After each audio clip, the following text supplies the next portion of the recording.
మద్యపాన నిషేధం, excise and prohibition. అధ్యక్ష, తెలంగాణ రాష్ట్రంలో విచ్చలవిడిగా ఉదయం 6 గంటలే వైన్ షాపులు ఓపెన్ అవుతాయి, రాత్రి 12 గంటల వరకు ఉంటాయి. మిగతాది ఏమన్నా దొరకదో తెలియదు తెలంగాణలో, కానీ మద్యం ఎక్కడికి వెళ్ళినా కూడా ఏరులై పారుతున్నది. గ్రామానికి 10 బెల్ట్ షాపులు ఉన్నాయి, గ్రామానికి 10 బెల్ట్ షాపులు ఉన్నాయి.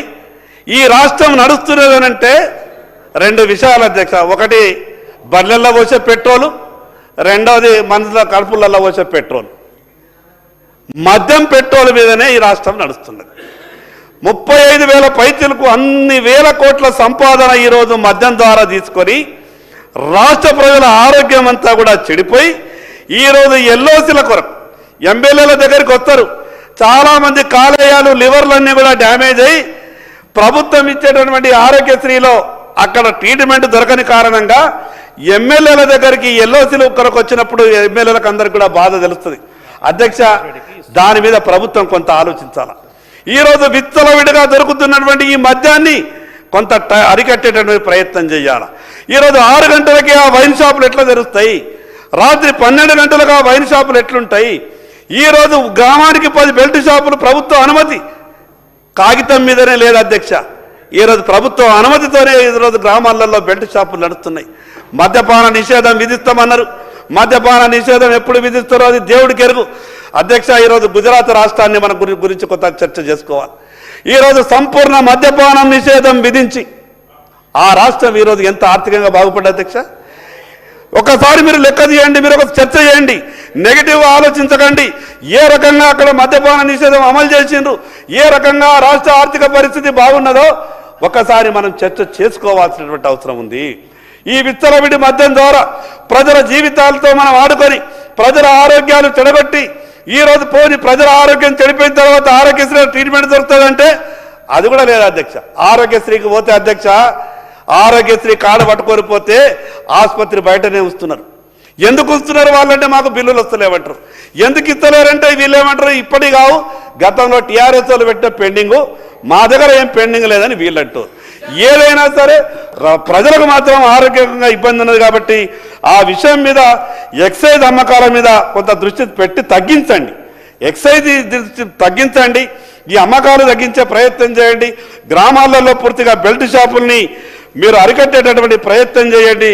అప్పుడే ఈ ప్రజలకి ఏమన్నా మంచి జరిగేటటువంటి అవకాశం ఉంటుంది అధ్యక్ష. అధ్యక్ష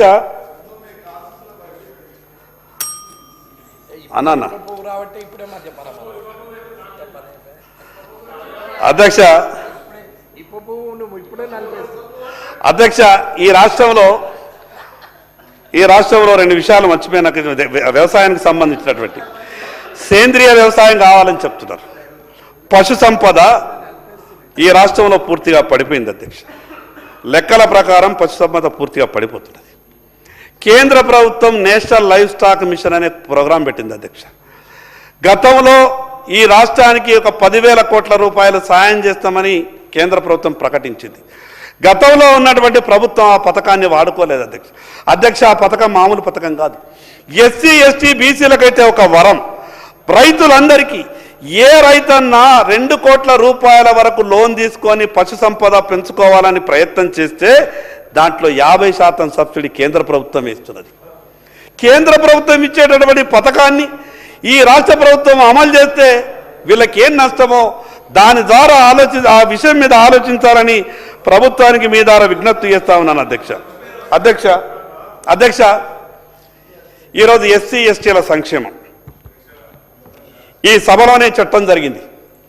ఎస్సీ ఎస్టీ సప్లాన్ నిధుల మీద 1,000 కోట్ల రూపాయలు ఎస్సీ ఎస్టీ సప్లాన్ నిధులు ఎస్సీ ఎస్టీలకు మాత్రమే ఖర్చు కావాలి, అది కూడా సరైన సమయంలో ఖర్చు కావాలి. ఖర్చు కాకుంటే సంబంధిత అధికారుల మీద అట్రాసిటీ కేసులు పెట్టాలన్నారు. ఈరోజు ఎవరి మీద అట్రాసిటీ కేసులు పెట్టాలి అధ్యక్ష? ఈ ప్రభుత్వం మీద అట్రాసిటీ కేసు పెట్టాలి. ఎస్సీ ఎస్టీ నిధులు ఖర్చు చేయనందున, ఎస్టీ ఎస్టీ నిధులు పక్కదారి మళ్లిస్తున్నందున ఈ ప్రభుత్వం మీద అట్రాసిటీ కేసు పెట్టాల్సి వస్తుంది అధ్యక్ష.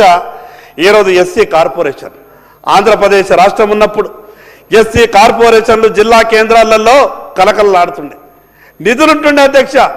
నిరుద్యోగ యువతి యువకులు ఏదైనా లోన్ కొరకు ఒక దరఖాస్తు పెట్టుకుంటే 1,00,000 2 లక్షలు 5 లక్షల వరకు ఏదైనా లోన్లు దొరికేటటువంటి సబ్సిడీ ద్వారా అవకాశం ఉంటుండే. ఏమైందో తెలియదు.